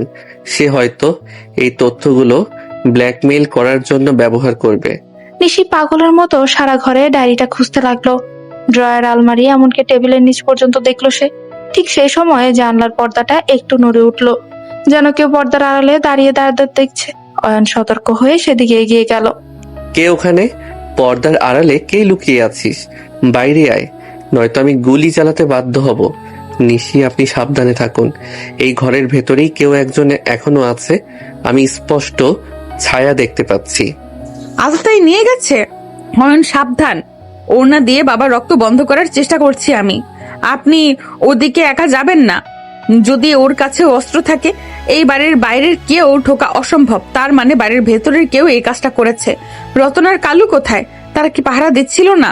রতন, তুই এখানে? তোর হাতেও কি রক্ত লেগে আছে? তুই কি চেয়ারম্যান সাহেবকে গুলি করেছিস? আর ওই লাল ডায়েরিটা তোর পেছনের পকেটে কেন? সত্যি করে বল, তুই কার হয়ে কাজ করছিস? কার নির্দেশে তুই নিজের মালিকের উপর হাত তুললি? দুলা ভাই, আমাকে ভুল বুঝবেন না। আমি চেয়ারম্যান সাহেবকে মারতে চাইনি, কিন্তু উনি যখন এই ডায়েরিটা পড়লেন তখন ওনার পাগলামি চরমে উঠেছিল। উনি নিশি আপাকে মারার জন্য রিভলভার বের করেছিলেন। আমি শুধু আপাকে বাঁচাতে গিয়ে ওনার সাথে ধস্তাধস্তি করছিলাম, আর ঠিক তখনই গুলিটা চলে গেল। এই ডায়েরিটাই সব নষ্টের মূল। মিথ্যা কথা। রতন, তুই কত টাকা খেয়েছিস প্রতিপক্ষের কাছ থেকে? তুই ভাবছিস আমি তোকে বিশ্বাস করব? তুই ডায়েরিটা সরিয়েছিস কারণ তুই চাস না বাবার অপরাধের প্রমাণ আমার হাতে থাকুক। অয়ন, ওর হাত থেকে ডায়েরিটা কেড়ে নিন। ওটা আমাদের এই যুদ্ধের একমাত্র অস্ত্র। রতন, ডায়েরিটা দিয়ে দে। তুই যদি নিশিকে বাঁচাতে চাইতিস তবে গুলিটা ওনার বুকে লাগতো না। তুই পরিকল্পিতভাবে কাজটা করেছিস। জানালা ভাঙা দেখে আমি ভেবেছিলাম কেউ বাইরে থেকে এসেছে, কিন্তু তুই তো ঘরের ভেতর থেকে জানালা ভেঙে নাটক সাজিয়েছিস। বল, তোকে কে পাঠিয়েছে? দুলা ভাই, আপনি অনেক চালাক, কিন্তু রাজনীতিতে চালাকি দিয়ে সব হয় না। চেয়ারম্যান সাহেব তার নিচের মেয়েকে সন্দেহ করছিলেন, আর আমি শুধু সেই সন্দেহটাকেই কাজে লাগিয়েছি। এখন ডায়েরিটাও আমার কাছে, আর চেয়ারম্যানের জীবনটাও শুধুই ঝুলছে। আপনারা যদি পুলিশকে খবর দেন তবে নিশি আপার নামে খুনের মামলা দিয়ে দিব, কারণ বন্দুকটা ওনার ঘরের। রতন ডায়েরিটা নিয়ে জানলার দিকে এক লাফে সরে গেল। অয়ন তাকে ধরার চেষ্টা করতে রতন পকেট থেকে একটা ছোট্ট ধোঁয়া তৈরি বোমা ছুড়ে মারে। পুরো ঘর মুহূর্তে ঘন কালো ধোঁয়ায় অন্ধকার হয়ে গেল। নিশি আর অয়ন কাশির চোটে চোখে কিছুই দেখতে পাচ্ছিল না। অয়ন, অয়ন কোথায় আপনি? রতন পালিয়ে যাচ্ছে, ওকে ধরুন। ডায়েরিটা চলে গেলে আমরা বাবাকে ধরবো কি করে? অয়ন, আপনি কি শুনতে পাচ্ছেন? আমার নিঃশ্বাস নিতে কষ্ট হচ্ছে। নিশি, ভয় পাবেন না, আমি এখানেই আছি। ধোয়া সরলে আমরা বের হব। রতন অনেক বড় জালে ফেসেছে। ও জানে না যে ডায়েরিটা ও নিয়ে গেছে সেটা আসলে ডুপ্লিকেট। আসল নথিপত্রগুলো আমি কাল রাতে সরিয়ে অন্য জায়গায় রেখেছিলাম। নিশি, আপনার উপর বাবার সন্দেহ হচ্ছিল বলেই আমি এই চালটা চেলেছিলাম। তার মানে আপনি সব জানতেন? আপনি ডুপ্লিকেট ডায়েরি বানিয়ে রেখেছিলেন? অয়ন, আপনি এতটা দূরদর্শী হবেন আমি ভাবিনি। কিন্তু বাবার এই অবস্থা দেখে আমার এখন খুব কষ্ট হচ্ছে। অপরাধী হলেও তো তিনি আমার জন্মদাতা। অয়ন, আমাদের তাড়াতাড়ি ওনাকে হাসপাতালে নিতে হবে। এই রহস্যের সমাধান পরে হবে। চলুন নিশি, তবে মনে রাখবেন খেলাটা এখন আর শুধু আপনার বাবার বিরুদ্ধে নেই। এখন আমাদের লড়াই করতে হবে সেই অদৃশ্য শক্তির বিরুদ্ধে, যারা রতনের মতো মানুষদের লেলিয়ে দিচ্ছে। আমাদের খুব সতর্ক হতে হবে। বাড়ির বাইরে এখন প্রতিটি ছায়া আমাদের শত্রু হতে পারে। অয়ন চেয়ারম্যানকে পাজাকোলা করে তুলে নিল, আর নিশি দরজার দিকে দৌড়ালো। বাইরে থেকে পুলিশের সাইরেনের শব্দ শোনা যাচ্ছে, কিন্তু প্রশ্ন হলো পুলিশকে খবর দিল কে? রতন নাকি অন্য কেউ? এক গভীর আর রক্ত ভেজা রহস্যের আবর্তে পড়ে গেল নিশি আর অয়ন। চেয়ারম্যান সাহেবকে হাসপাতালে আইসিইউতে ভর্তি করা হয়েছে। বাইরে করা পুলিশ পাহারা। নিশি আর অয়ন হাসপাতালের করিডোরের এক কোণে দাঁড়িয়ে আছে। চারিদিকে নিস্তব্ধতা, শুধু আইসিইউর যন্ত্রপাতির একঘেয়ে শব্দ শোনা যাচ্ছে। নিশির চোখে জল আর অয়নের চোখে অসীম দুশ্চিন্তা। অয়ন, এত কিছুর পর আমি নিজেকে খুব অপরাধী মনে করছি। বাবার বিরুদ্ধে প্রমাণ জোগাড় করতে চেয়েছিলাম ঠিকই, কিন্তু ওনাকে মৃত্যুর মুখে ঠেলে দিতে চাইনি। রতন যে এতটা ভয়ঙ্কর হতে পারে আমি ভাবতেও পারিনি। এখন যদি বাবার কিছু হয়ে যায়, আমি নিজেকে কোনোদিন ক্ষমা করতে পারবো না রে। নিশি, আপনি নিজেকে এভাবে ভেঙে ফেলবেন না। আপনি যেটা করেছেন সেটা অন্যায়ের বিরুদ্ধে লড়াই ছিল। অপরাধী যেই হোক তাকে শাস্তি পেতেই হয়। আর চেয়ারম্যান সাহেব শক্ত মানুষ, তিনি ঠিকই ফিরে আসবেন। এখন আমাদের শক্ত থাকতে হবে, কারণ রতন বা তার পেছনে থাকা মানুষগুলো এখনো বাইরে ঘুরে বেড়াচ্ছে। তুই বারবার আমার বিপদে ঢাল হয়ে দাঁড়াচ্ছিস কেন অয়ন? আমি তো তোর সাথে কোনোদিন ভালো ব্যবহার করিনি। তোকে ছোট লোক বলেছি, অপমান করেছি, বাসর রাতে মেঝেতে শুতে বাধ্য করেছি, তাও কেন তুই আমার জন্য এত কিছু করছিস? তোর মনে কি আমার প্রতি একটুও ঘৃণা নেই? আমাকে কি তোর এক মুহূর্তের জন্য স্বার্থপর মনে হয় না? ঘৃণা করার মতো সময় এখন আর নেই নিশি। আপনি যখন আমার পিঠের ক্ষত পরিষ্কার করছিলেন, তখনই আমি বুঝেছিলাম আপনার এই কঠিন হৃদয়ের ভেতরেও একটা কোমল মন আছে। আমি হয়তো আপনার স্ট্যাটাসের সমান নই, কিন্তু আপনার মনের খুব কাছে পৌঁছাতে চাই। এই রহস্য, এই লড়াই, সবকিছুর মাঝখানে আমি শুধু আপনাকে একটু শান্তিতে দেখতে চাই। কথা বলতে বলতে অয়ন দেখলো নিশির শীতে বা আতঙ্কে থরথর করে কাঁপছে। এসির ঠান্ডা আর মানসিক চাপে নিশি প্রায় জ্ঞান হারানোর মতো অবস্থা। অয়ন আলতো করে নিশির কাঁধে হাত রাখে। হঠাৎ অয়নের এই স্পর্শে নিশি চমকে তার দিকে তাকায়। অয়নের চোখে এখন আর কোনো ভয় নেই, আছে এক গভীর মায়া। তুই আমাকে ছেড়ে যাবি না তো অয়ন? আমার এখন মনে হচ্ছে এই পৃথিবীতে তুই ছাড়া আমার আর কেউ নেই। বাবা যখন সুস্থ হয়ে ফিরবেন, তখন হয়তো আমাকে ত্যায্য করবেন, আমার থাকার কোনো জায়গা থাকবে না। তুই কি তখন আমার পাশে থাকবি, নাকি সুযোগ বুঝে প্রতিশোধ নিবি আমার ওপর? নিশি, আমি আপনার হাতটা যখন একবার ধরেছি, মরার আগে আর ছাড়বো না। আপনি চেয়ারম্যানের মেয়ে হন বা সাধারণ কোনো মেয়ে, আমার কাছে আপনি শুধু আমার নিশি। আজ থেকে এই লড়াইটা শুধু আপনার নয়, আমাদের দুজনের। আমরা একসাথে এই জট খুলবো আর সব অপরাধীর মুখোশ খুলে দেব। তোর এই একটা কথা আমাকে অনেক সাহস দিচ্ছে অয়ন। জানিস, আমি আগে কোনো দিন কাউকে বিশ্বাস করতে পারিনি, কিন্তু আজ তোর চোখের দিকে তাকিয়ে মনে হচ্ছে আমি পৃথিবীর সবচেয়ে নিরাপদ আশ্রয়ে আছি। তোর এই মায়া আমাকে তোর প্রতি ভীষণ ভাবে দুর্বল করে দিচ্ছে। তুই কি বুঝতে পারছিস আমার মনের অবস্থা?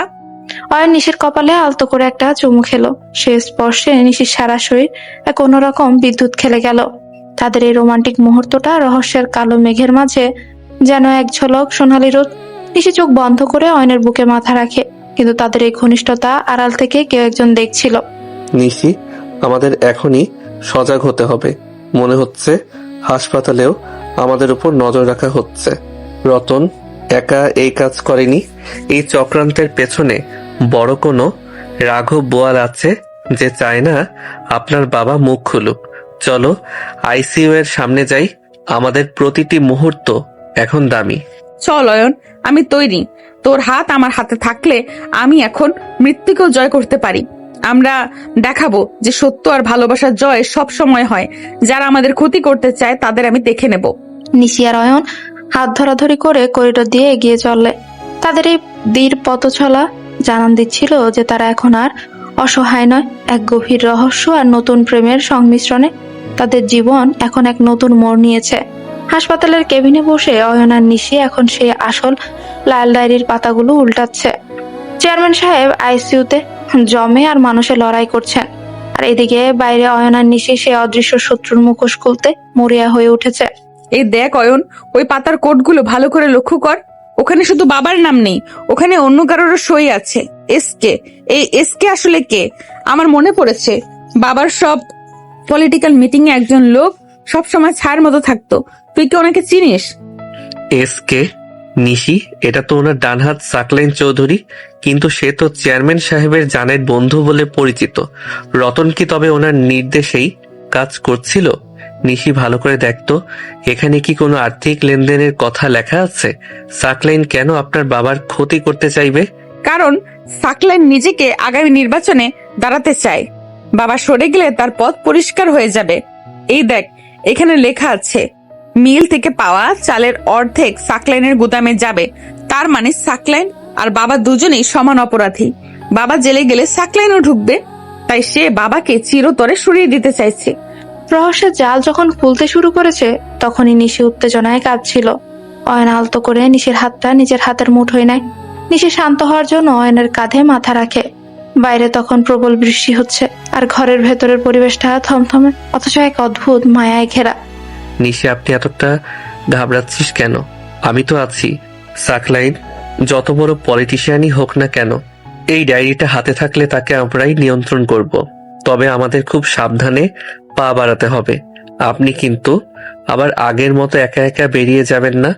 এখন থেকে আমরা যা করব একসাথে করব। তুই কি জানিস অয়ন, এই ডায়েরিটা পড়তে গিয়ে আমার নিজেরও ঘৃণা লাগছে। আমার বাবা এতটা নিচে নামতে পারেন তা আমি ভাবতে পারিনি।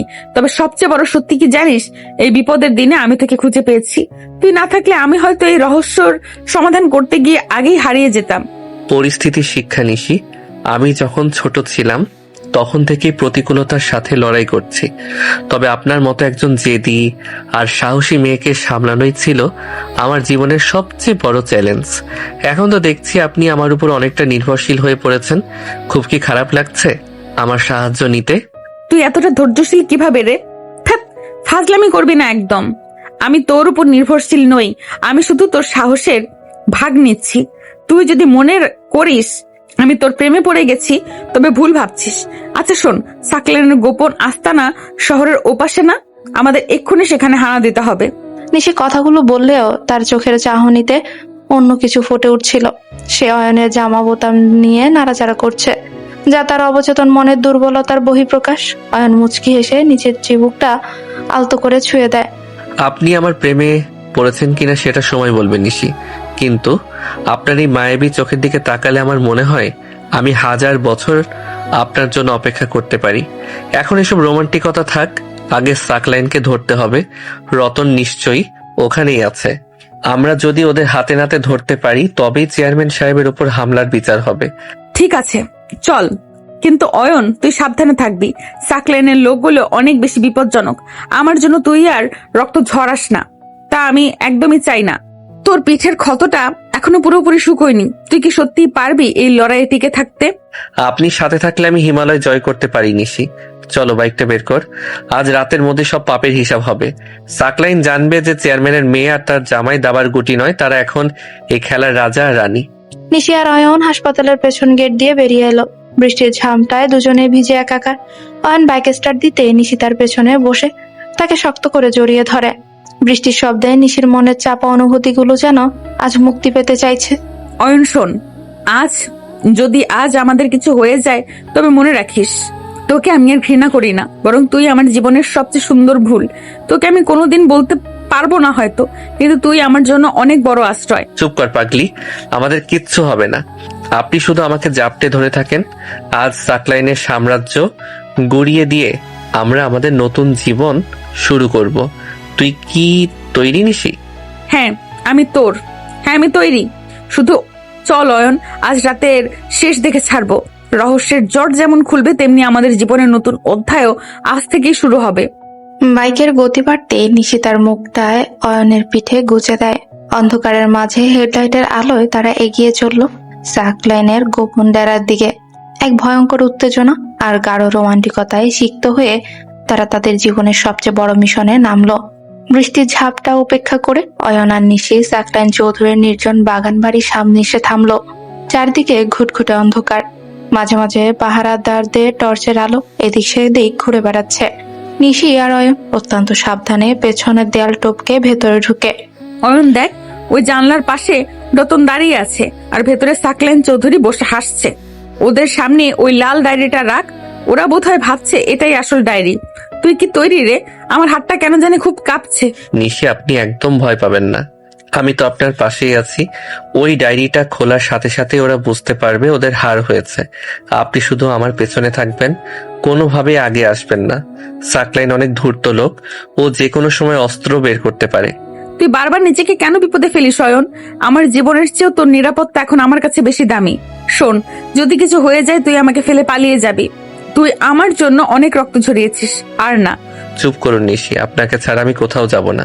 আপনি যখন আমাকে জড়িয়ে ধরে বাইকে বসেছিলেন তখনই আমি মনে মনে ঠিক করেছি আপনাকে আমি কোনোদিন একা হতে দেব না। এখন চলুন, জানালা দিয়ে ভেতরে ঢোকার এটাই সুযোগ। অয়ন জানলার কাজ সরিয়ে অতি সাবধানে ভেতরে ঢুকে। নিশিও তার পিছু পিছু এলো।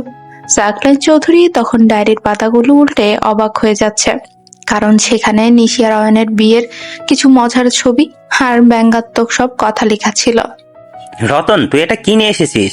এই ডায়েরিতে তো অপরাধের কোনো চিহ্নই নেই, সব ভুয়া নথিপত্র আর এই নিশির হাতের লেখা ফালতু সব কথা।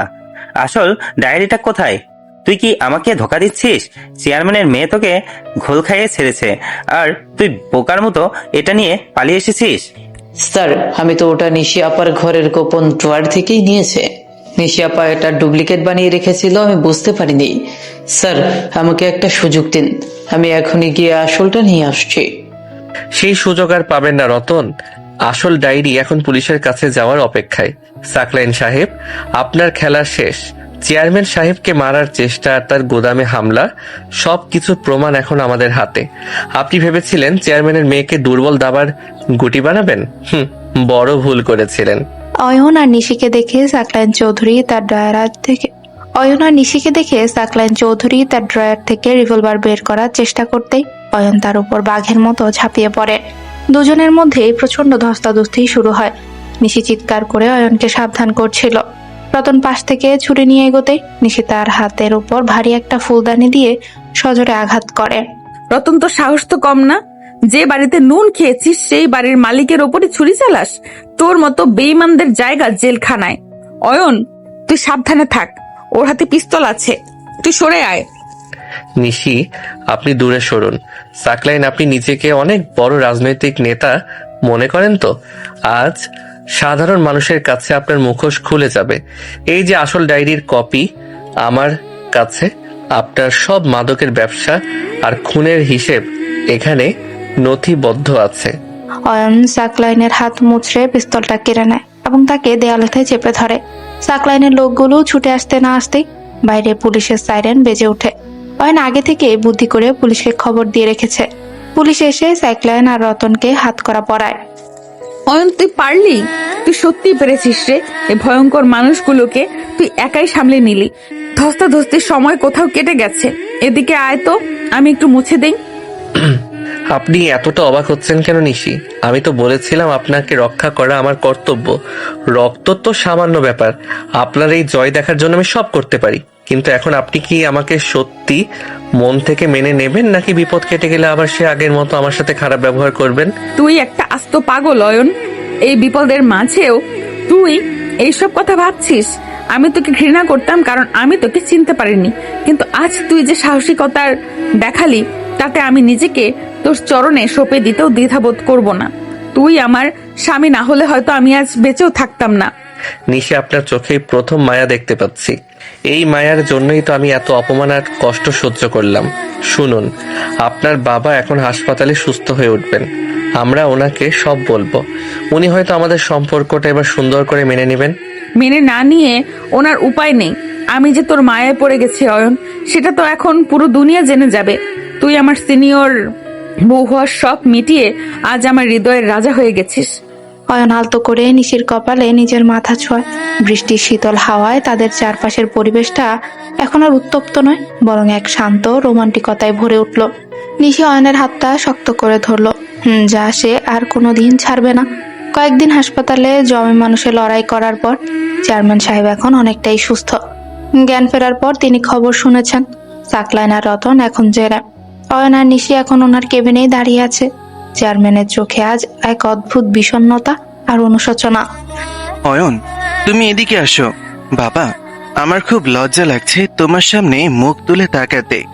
আমি তোমাকে শুধু একজন কর্মচারী ছেলে ভেবেছিলাম তোমাকে ভয় দেখিয়ে বা টাকা দিয়ে আমার হাতের পুতুল বানিয়ে রাখবো, কিন্তু আজ সাকলাইনের ওই ডেরা থেকে তুমি যেভাবে আমার মেয়েকে আর আমার সম্মানকে বাঁচালে, তাতে আমার চোখ খুলে গেছে। তুমি আমার যোগ্য জামাই নও, বরং আমি তোমার মতন একজন সৎ ছেলের শ্বশুর হওয়ার যোগ্য নই। আমাকে কি তুমি মাফ করতে পারবে? চেয়ারম্যান সাহেব, আপনি ওভাবে বলবেন না। আপনি মুরব্বী মানুষ, আমার বাবার সমান। আমি তো কেবল আমার দায়িত্ব পালন করেছি। আপনি সুস্থ হয়ে ফিরে এসেছেন, এটাই আমাদের কাছে সবচেয়ে বড় পাওনা। আপনি ক্ষমা চাইলে আমি অনেক ছোট হয়ে যাব। আমি শুধু চাই আপনি চিরকাল আমাদের পাশে এভাবেই ছায়া হয়ে থাকুন। তবে একটা অনুরোধ আছে, এখন থেকে সব অন্যায়ের পথ ছেড়ে দিন। আমি কথা দিচ্ছি বাবা, আমি জনগণের সাথে অনেক বেইমানি করেছি। সাকলাইনের সাথে মিলে যে কালো টাকার কারবার করেছি তা আজ থেকে শেষ। আমি রাজনীতি করব ঠিকই, কিন্তু এবার শুধু মানুষের সেবা করার জন্য। নিশি, মা আমার, তুই ঠিকই বলেছিলি। আমি ক্ষমতার মোহে অন্ধ হয়ে গিয়েছিলাম। তোকে একটা সাধারণ ছেলের সাথে বিয়ে দিয়ে আমি তোকে ছোট করতে চেয়েছিলাম, কিন্তু আজ বুঝলাম আমি তোকে জীবনের সবচেয়ে বড় সম্পদ উপহার দিয়েছি। তুই অয়নকে পেয়েছিস, এটাই তোর ভাগ্য। বাবা, আমি তোমাকে অনেক ঘৃণা করতাম তোমার এই অসৎ কাজের জন্য, কিন্তু আজ যখন তুমি নিজের ভুল বুঝতে পেরেছো তখন আমার সব রাগ জল হয়ে গেছে। আমি তোমাকে ক্ষমা করে দিয়েছি। আর অয়ন, ও তো শুধু অয়ন নয়, ও আমার প্রাণ। ওকে ছোট ভেবে তুমি আমার সাথে বিয়ে দিয়েছিলে ঠিকই, কিন্তু আজ ওই আমাদের পরিবারের মাথা হয়ে দাঁড়িয়েছে। আমি আর কোনোদিন ওর অসম্মান হতে দেব না। চেয়ারম্যান সাহেব অয়ন আর নিশির হাত এক করে দিলেন। ওনার চোখের কোণে আনন্দ আর মুক্তির জল দেখা মিলল। হাসপাতালের কেবিনটা আজ আর গুমট নয়, বরং হাসিতে ভরে উঠল। এরপর কয়েকদিন কাটলো নিশি আর অয়নদা নিজেদের গুছিয়ে নিতে। একদিন সন্ধ্যায় তারা দুজন ছাদে বসে গল্প করছিল। নিশি, আপনার বাবা তো নিজেকে পুরোপুরি বদলে ফেলেছেন। এলাকায় ওনার নামে এখন সবাই ধন্য ধন্য করছে, কিন্তু আমার একটা চিন্তা আছে। আপনি এখন এই রাজপ্রাসাদের আরাম ছেড়ে আমার সাথে সাধারণ জীবন কাটাতে পারবেন তো? আমি তো সেই আগের অয়নই আছি। আমার তো কোনো গাড়ি বাড়ি নেই। আপনি কি সত্যি আমার মতো একটা মানুষের সাথে খুশি থাকতে পারবেন? তুই কি আবার পাগল হয়ে গেছিস অয়ন? তুই কি ভাবছিস এই 1 মাসে যা কিছু হলো তা আমি ভুলে গেছি? তুই আমার জন্য নিজের রক্ত ঝরিয়েছিস, আমার সম্মান বাঁচাতে গুন্ডাদের সাথে লড়েছিস। এসব কি টাকা দিয়ে কেনা যায়? তুই এখন আমার কাছে শুধু অয়ন নস, তুই আমার সব। তোর সাথে কুড়ে ঘরে থাকতেও আমার কষ্ট হবে না, কারণ আমি জানি সেখানে আমি নিরাপদ থাকবো। আপনি অনেক বদলে গেছেন নিশি। সেই প্রথম দিনের কথা মনে পড়লে আমার হাসি পায়। আপনি বলেছিলেন আমাকে মেঝেতে শুতে হবে, আমাকে ঘর থেকে বের করে দেবেন, আর আজ আপনি বলছেন আমার সাথে কুড়ে ঘরে থাকবেন। এই 1 মাসে আমাদের জীবনের মোড় যেভাবে ঘুরলো তা কোনো গল্পের চেয়ে কম নয়। আমি আপনাকে কথা দিচ্ছি নিশি, সারা জীবন আপনাকে এভাবেই হাসি খুশি রাখবো। শোন অয়ন, তুই এখন থেকে আমাকে আর আপনি বলে ডাকবি না। তুই এখন আমার স্বামী, আমার বন্ধু। আমরা এখন থেকে সমানে সমান। আর হ্যাঁ, বাবা তোকে বড় একটা বিজনেসের দায়িত্ব দিতে চেয়েছেন, কিন্তু আমি চাই তুই নিজের যোগ্যতায় বড় কিছু করিস। আমি তো তোর সাথেই থাকবো। তুই যে আমার সিনিয়র বউ হওয়ার শখ মিটিয়ে আজ আমার জীবনের হিরো হয়ে গেলি রে। আচ্ছা বাবা, ঠিক আছে, এখন থেকে তোমাকে তুমি করে বলবো, কিন্তু তুমি যদি মাঝে মধ্যে আবার সে আগের মতো রাগ দেখাও তবে আমি কিন্তু পালাবো। তোমার ওই লাল ডায়েরির চেয়েও ভয়ঙ্কর তোমার রাগ। তবে সত্যি বলতে তোমার এই রাগটাই এখন আমার কাছে সবচেয়ে মিষ্টি লাগে। অয়ন নিশির হাতটা শক্ত করে ধরে। আকাশে চাঁদের আলোয় দুজনের মুখ উজ্জ্বল হয়ে আছে। নিশি অয়নের কাঁধে মাথা রাখে। তাদের বিয়ের শুরুটা তিক্ততা দিয়ে হলেও শেষটা হলো এক গভীর ভালোবাসার মাধ্যমে। নিশি আর অয়ন এখন আবার তার দাবার গুটি নয়। নিশি আর এখন আর কারো দাবার গুটি নয়। তারা এখন একটা সুন্দর সাজানো বাগানের 2টি ফুল। সব ঝামেলা মিটে যাওয়ার পর নিশি আর অয়ন আজ নিজেদের ঘরে খুব শান্তিতে সময় কাটাচ্ছে। বাইরে ফুরফুরে বাতাস আর আকাশে বড় একটা চাঁদ উঠেছে। ঘরের জানলার পর্দাগুলো বাতাসে উড়ছে। নিশি আয়নার সামনে দাঁড়িয়ে নিজের শাড়িটা ঠিক করছিল। এমন সময় অয়ন পেছন থেকে এসে দাঁড়ায়। নিশি, একটা কথা জিজ্ঞেস করি? আমরা তো এখন নিজেদের অনেক কাছাকাছি চলে এসেছি, সবকিছুই নতুন করে শুরু হয়েছে, কিন্তু একটা জিনিস আমার খুব খটকা লাগে। এই যে আপনি আমাকে এখনো তুই করে বলেন, আপনি কেন আমাকে তুমি করে বলেন না? তুমি বললে শুনতে আরো বেশি ভালো লাগতো না? কেন তোকে তুই বললে তোর খুব খারাপ লাগে বুঝি? আসলে কি জানিস অয়ন, তোকে তুই বলতে আমার বেশি সহজ লাগে। মনে হয় তুই আমার অনেক আপন কেউ। তুই বললে একটা অন্যরকম অধিকার পাওয়া যায়। অনেক মানুষ তো অনেককে তুমি বলে, কিন্তু তুই বলার মাঝে যে আলাদা টান আছে সেটা তো অন্য কিছুতে নেই। তোকে তুই বলতে আমার বেশি আপন আপন লাগে রে। তা তো ঠিক, কিন্তু আপনি তো এখন আর আগের সেই নিশি নেই। আপনি এখন আমার স্ত্রী। আমরা দুজনে মিলে একটা নতুন জীবন শুরু করছি। আপনি যখন আমাকে তুমি বলবেন তখন আমার কাছে মনে হবে আমি আপনার যোগ্য কেউ। তুমি বললে আমারও শুনতে খুব ভালো লাগবে। একবার বলেই দেখুন না কেমন লাগে। আচ্ছা বাবা, ঠিক আছে, এত যখন করে বলছিস, আসলে হুট করে তো অভ্যাস পাল্টানো যায় না। ঠিক আছে, এখন থেকে তোমাকে তুমি করেই বলবো। খুশি তো এখন? তুমি তুমি তুমি ঠিক আছে এখন? খুশি হয়েছো তো? হ্যাঁ, অনেক খুশি। এই তুমি ডাকটা আপনার মুখে শোনার জন্য আমি অনেক দিন ধরে অপেক্ষা করছিলাম। এখন মনে হচ্ছে আমাদের সম্পর্কটা আসলেই পূর্ণতা পেয়েছে। নিশি, তুমি যে আমার জীবনে এসেছো এটাই আমার সবচেয়ে বড় পাওয়া। তোমাকে আমি কোনো দিন একা হতে দেব না। অয়ন নিশির হাত দুটো নিজের হাতের মুঠোয় নেয়। নিশি আজ খুব শান্ত হয়ে অয়নের চোখের দিকে তাকিয়ে আছে। অয়ন নিশিকে আলতো করে নিজের বুকের কাছে টেনে নেয়। নিশিও কোনো বাধা দিল না, বরং পরম শান্তিতে অয়নের কাঁধে মাথা রাখলো। তাদের মাঝে এক অদ্ভুত মায়া কাজ করছে আজ। তুমি আমাকে এতটা বদলে দিয়েছো অয়ন, আমি ভাবতেই পারিনি।